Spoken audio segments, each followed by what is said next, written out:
Good evening. Welcome to Convention of States Indiana Live.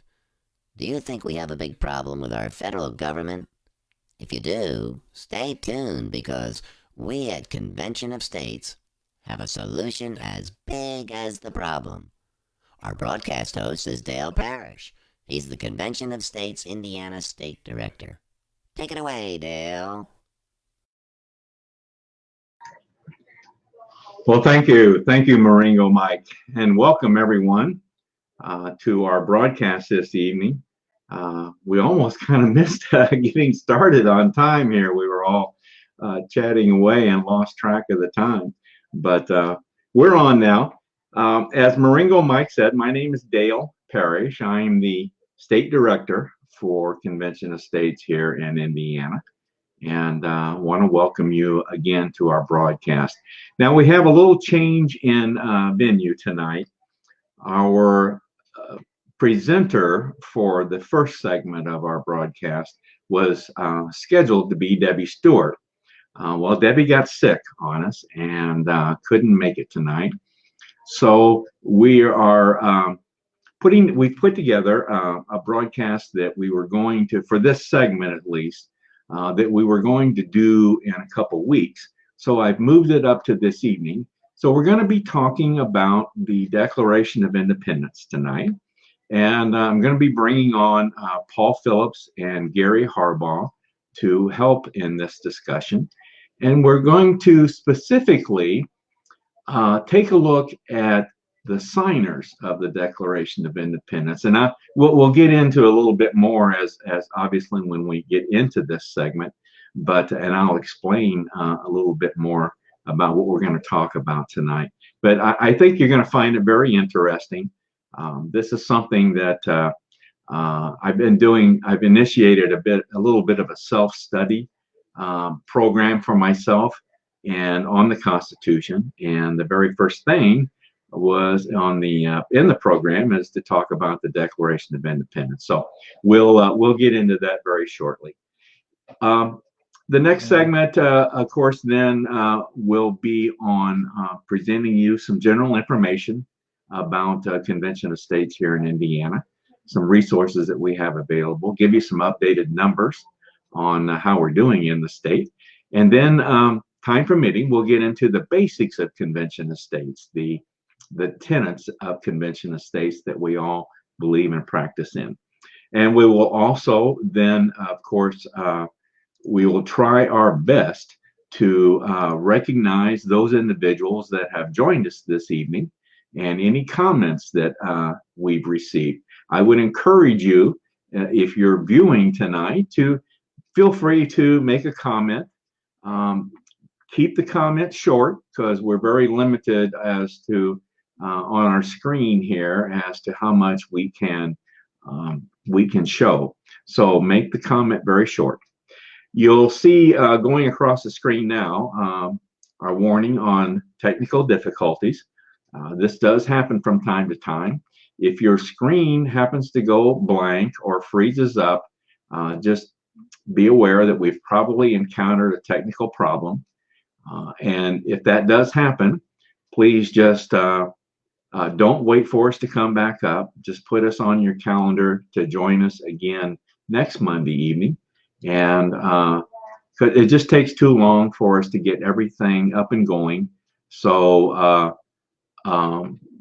just plan on joining us next Monday evening. All right. So like I said, we'll try to recognize everyone and as we possibly can. And then we'll close things out. I want to be sure and tell you about next Monday's broadcast. I'll go ahead and mention it to you now. Debbie, hopefully she'll be well and ready to go again. And next Monday evening, we'll have her on for another chapter in the constitutional literacy program that she's been providing to us. And I believe this chapter has to do with presidential powers. So ought to be very, very interesting. That'll be on February 24th. All right. Well, this evening, let me start off here in our first segment and let me bring on Gary and Paul to join me in this segment. So let me bring on Gary. Where'd you go? There you are, Gary. How you doing? Hi, Dale. Nice to be here. Let me bring on Paul. Hi, Paul. And hopefully now we can all see and hear each other, right? Yeah. Okay. All right. Now, I just want to kind of start out with making a few comments on what we're going to do tonight. As I said in my opening, that I've been doing kind of a self-study program on the Constitution and starting out with the Declaration of Independence. And I just find it very, very interesting that, of course, there's a couple things here that I want to mention. Of course, we're all somewhat familiar with the first couple paragraphs of the Declaration of Independence. Of course, the Declaration was written by Thomas Jefferson. And those first couple paragraphs, you know, where it starts, when in the course of human events, and we hold these truths to be self-evident. We're all very, very familiar with those paragraphs of the Declaration of Independence. Well, if you haven't read the Declaration in a long time, or if you're a person that's never read the Declaration, I would very much encourage you to do this, because beyond those introductory paragraphs, there are, I counted 27 abuses by Great Britain that are set forth in the Declaration of Independence. I mean, they were listing all the grievances and all the abuses that they were undergoing by Great Britain, and I counted 27. So the Declaration explains and goes into detail, explains and itemizes each one of those. So I thought it was very, very, very interesting. It's been a long time since I have read it. The thing that I wanted us to talk about tonight has to do with the gentleman that signed the Declaration of Independence. There were 56 gentlemen, 56 people that signed the Declaration of Independence. Now, a few of these, of course, you're very familiar with, like Benjamin Franklin, John Hancock, and of course, Thomas Jefferson. But the others, you've probably never heard of them. And so that's what I wanted to focus on tonight, was the signers of the Declaration of Independence that we've never heard of, or perhaps, or at least know very, very little about. And more so, what happened to them after during and after the Revolutionary War. Because, folks, these people, while they pledged their wealth and their reputation and families and everything, some of them suffered very, very severely during this time. It was like they had a target on their back as being a signer of the Declaration of Independence. And what we've done here tonight is each one of us has taken two signers, and we're going to give you just a very, very brief summary of what happened to these individuals during and after the Revolutionary War. But I wanted to read just a very short paragraph to you in one of the articles that I found. And there's a lot, if you Google this, there are a lot of articles written about these signers. But this paragraph caught my attention. 5 of the signers were captured by British and brutally tortured as traitors. 9 fought in the war for independence and died from wounds or from hardships they suffered. 2 lost their sons in the Continental Army. Another 2 had sons captured. At least a dozen of the 56 had their homes pillaged and burned. So these men, suffered a great deal, and some more than others, no doubt about that. But I think this is a very interesting fact, and I think I found it very interesting. So I thought we would address that. And I'm going to start with Gary. You had two gentlemen, William Ellery and Richard Stockton. And let me bring up William's picture here. There's William, and he a slick-looking guy. Yes, indeed. Tell us, Gary, tell us a little bit about William Ellery. William Ellery was a gentleman from Rhode Island. He had kind of a varied background. He'd been a merchant. He'd been a clerk of court, a member of the Rhode Island legislature. He'd also served as a naval officer, and his good handwriting led him as clerk of court then to go on and study to become a lawyer. He went to the Continental Congress after Rhode Island's one of the earlier members passed away. And so he was there when they signed the Declaration of Independence. And later on, when the British overtook Rhode Island, they burned his home to the ground, as well as several other properties he had. Despite that, he continued to serve in the Continental Congress and ultimately served in the administration of 5 presidents after the nation was founded and the new Constitution and laws took effect. He lived to the ripe old age of 92. He passed away in 1820 while serving under the 5th president, President James Monroe. All right, good. Okay, Gary, thank you. Now let's bring on the next gentleman that you were going to talk about, and that's Richard Stockton. Yeah, Richard Stockton was a gentleman from New Jersey. He was a highly respected judge and lawyer, and he is reputedly to have been the first person to actually affix his signature to the Declaration of Independence. Shortly after signing, he was traveling on official business to organize some of the resistance, and he was captured by some loyalists to the king, turned over to the British, and he was severely beaten and starved for months. And ultimately, George Washington was able to negotiate his release from the British, but he needed about 2 years to just begin to recover his health. And by then he had cancer and died a few months later. The picture you have is actually of a marble statue of him in the halls of the United States Capitol building, where he is honored as one of the great folks who signed the Declaration. I believe there are only 6 who appear in the halls of the Capitol building. Ah, okay. Well, excellent. Thank you, Gary. Thank you. All right, let's move on then to Paul. And Paul's first one is Thomas Nelson Jr. Sure. Thomas Nelson was from Virginia.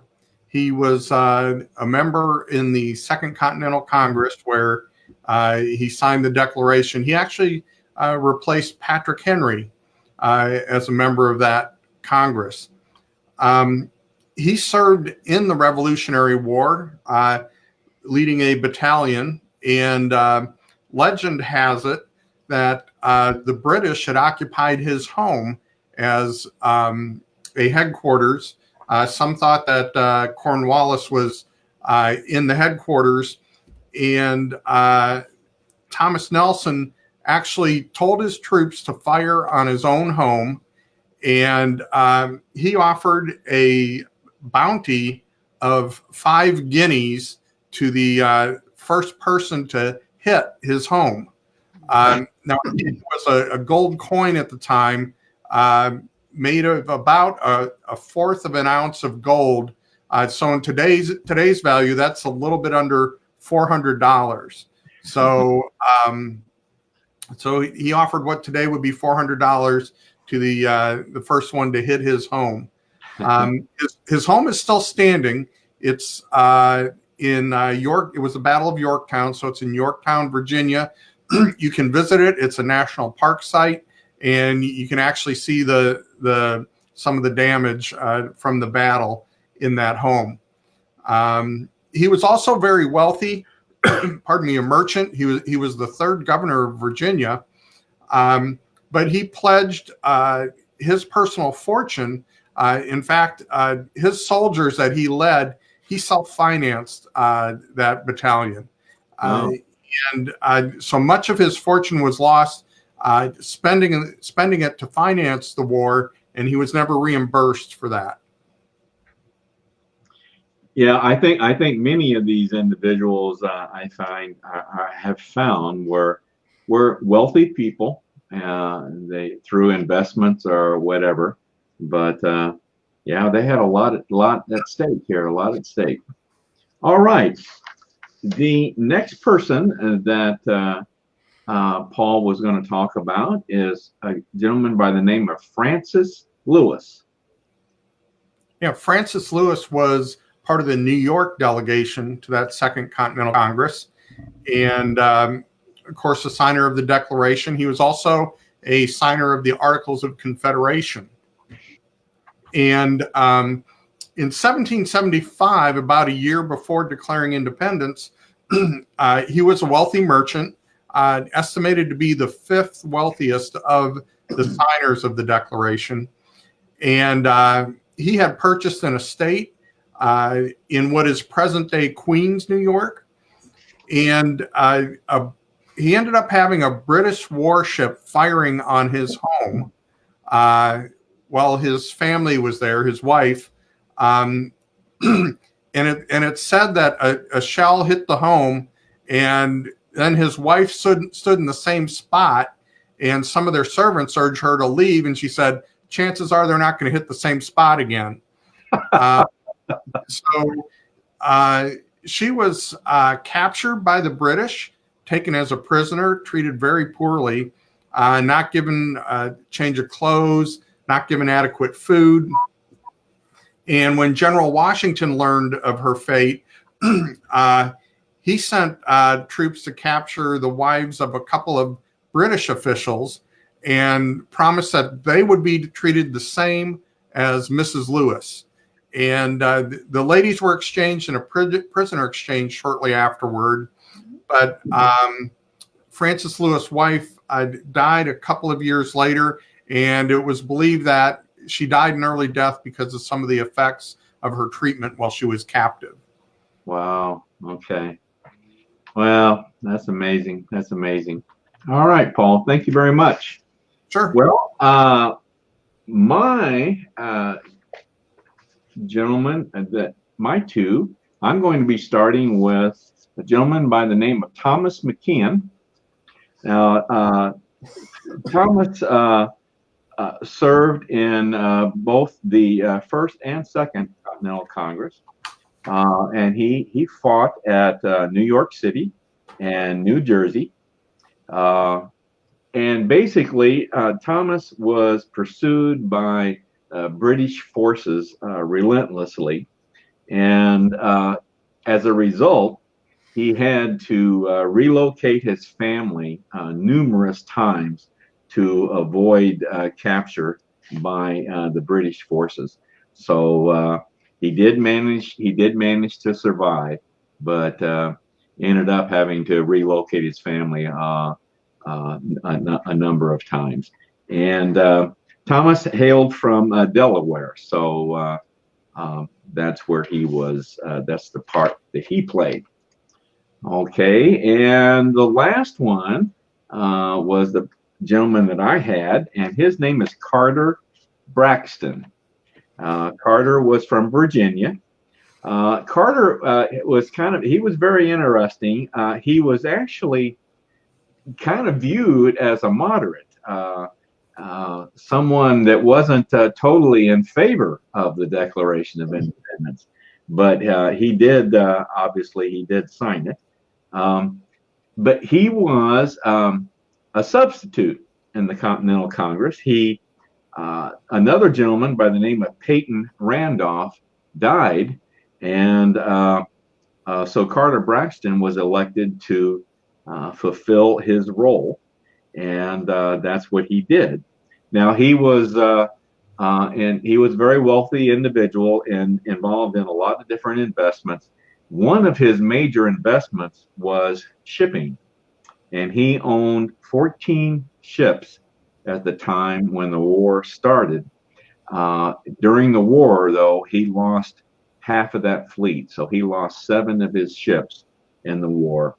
So another little side note to Carter Braxton, he is thought to be the founder with the most kids. He sired 16 children, so I think that was over 2 wives, as a matter of fact. But 16 children in his lifetime.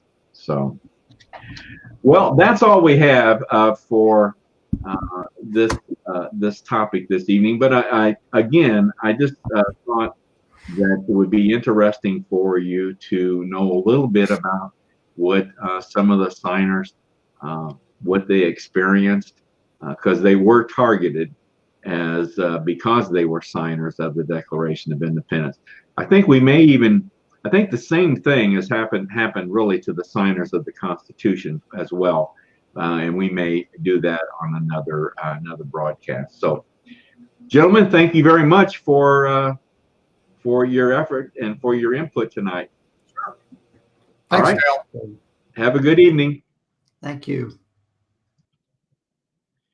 Okay, well, I see that ran us a little longer than I thought, so I'm going to kind of abbreviate things here. I want to give you some general information. I think we'll probably forego the basics this evening of convention of states, but let me bring up my PowerPoint, and in order, like I normally do, in order for everyone to get a good view, I'm going to initiate the slide show option in PowerPoint, and hopefully that will give you a better view of what we're going to be talking about here. All right, here we go. Resources that we have available here in Indiana, and the first one is our major website, conventionofstates.com, and that's a national website that is just jam-packed with information available to you. So if you want to get involved in Convention of States, this is the first step you should take, and that is to go to our national website, conventionofstates.com, open an account, sign the petition, and get yourself then logged in as a supporter for Convention of States. Now, embedded in this national website is our state website page, conventionofstates.com/Indiana. Obviously, a little more focused look on our state, okay? Social media, if you're into social media, you shouldn't have any problem finding us on any platform out there. Facebook is our major platform. Our state Facebook page, Convention of States, Indiana. Matter of fact, this broadcast is coming to you through that Facebook page tonight. So check us out on Facebook, Convention of States, Indiana. YouTube channel, COS Indiana. Now this is very much an educational resource for you.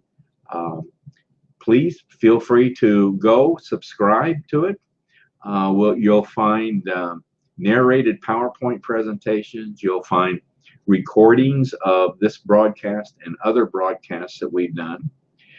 You'll also find links to a podcast that Paul Phillips does. Paul was, of course, one of our guests on this first segment, but he does a podcast called The Free to Be Free. Very, very good podcast. We use his podcast frequently as resource material. So check those out. We have a link to each of his podcasts, The Free to Be Free. We're on Twitter, hashtag COS Indiana, Instagram, Convention of States Indiana. We're on LinkedIn, and we're on a number of other platforms. So if you're a social media type person, you shouldn't have any problem finding us out there. Now, let me give you a little some numbers on how we've been doing here in the state of Indiana.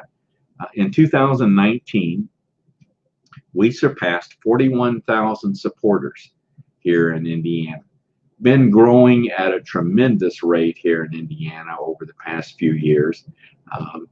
It was, I know it was only just a few years ago, folks, that I can recall we had something like 14,000 supporters on record here for Indiana. As I say, here in 2019, we went past 41,000. Our goal for 2020 is to hit 52,000 supporters here in Indiana. And we're off to a good start, I will say. So join us if you can. Please join us. Of those supporters, we have about 2,900 volunteers, individuals that have let us know that they would be willing to help if needed. Then we have about 40 individuals in leadership roles here in Indiana. And this is something that I really want to stress to you. If you have any desire to get more involved in Convention of States, go to that national website that I mentioned earlier, conventionofstates.com. Click on the menu selection, Take Action, and scroll down and look at the volunteer opportunities that we have available here in the state. And if there's one of interest to you, open it up, read about it. And if you're really interested in it, go ahead and make application. You're not obligated in any way, but what that does when you make application is your name then comes up on a report that I see every day, and a few others. Paul and Gary see the report. So one of us will be in contact with you then to discuss further your interest in that particular position. So once again, if you have any desire to get more involved in Convention of States, this is the way to do it. Go to conventionofstates.com, click on the menu selection, Take Action, scroll down, and look at the various volunteer opportunities that we have here. So we're going to forego the basics of Convention of States this evening, but I do want to, let me see who's checking in with us tonight.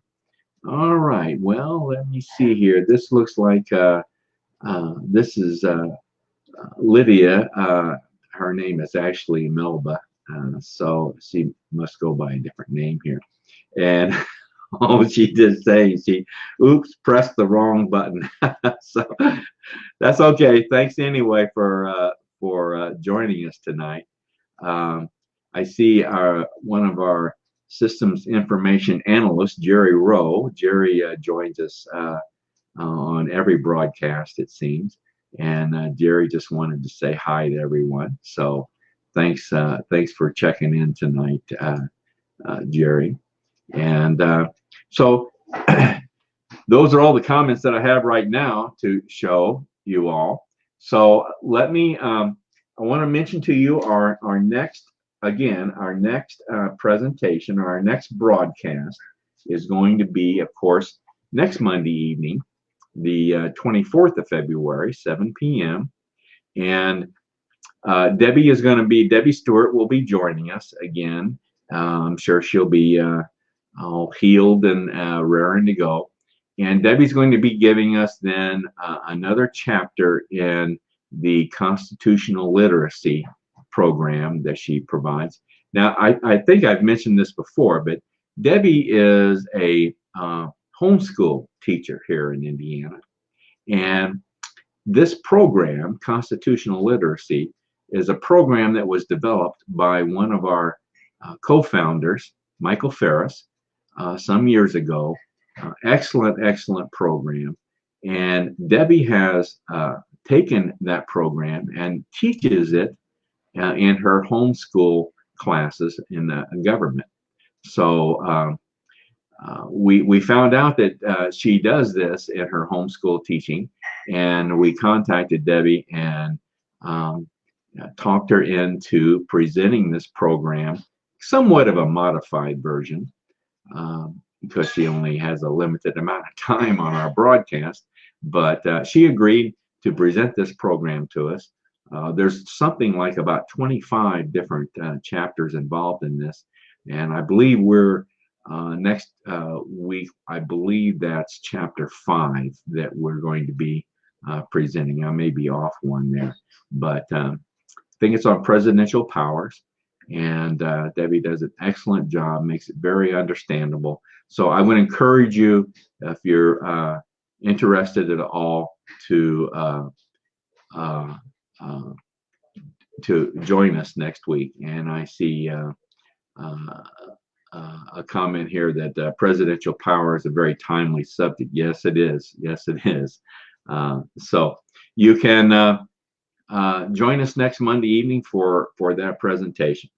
All right. What I want to close out is with my favorite quote from our president, Mark Meckler. Mark happens to be another co-founder of Convention of States. He and Michael Ferris were both co-founders of Convention of States. So Mark has always said that, we're facing a fundamental question in our country today. And the question is not what should we do? The question is who will decide? And so the question facing us is a two-word question, very simply, who decides? And we in Convention of States, we believe that we, the people, should have a greater say-so in decisions being made by our federal government. So I just want to close once again, ladies and gentlemen, if you have any intention, any desire to get involved in Convention of States, the year's early. If you have any New Year's resolutions to get more involved in your national government, your local government, state government, please do so. But keep in mind that Convention of States is a way to get involved. It's called self-governance, and that's something that we stress with all of our leaders in Convention of States, self-governance. So give us consideration, please. Give this some thought to join Convention of States, because I want to put it very simply, folks. We believe we're saving the country, and we believe our country's in a lot of respects, is on the wrong track. And there's some major abuses, just like the abuses in the Declaration of Independence. There's some major abuses that our government, our elected officials lack the will and courage to address. So we're going to have to do this ourselves. We're going to have to do this through a Convention of States, and that's what we're all trying to get accomplished here. So join us, if you would, please. Convention of States. Have a good evening, everyone. Thank you, and look forward to seeing you next Monday evening here, 7 p.m. Thank you. Good night, everyone.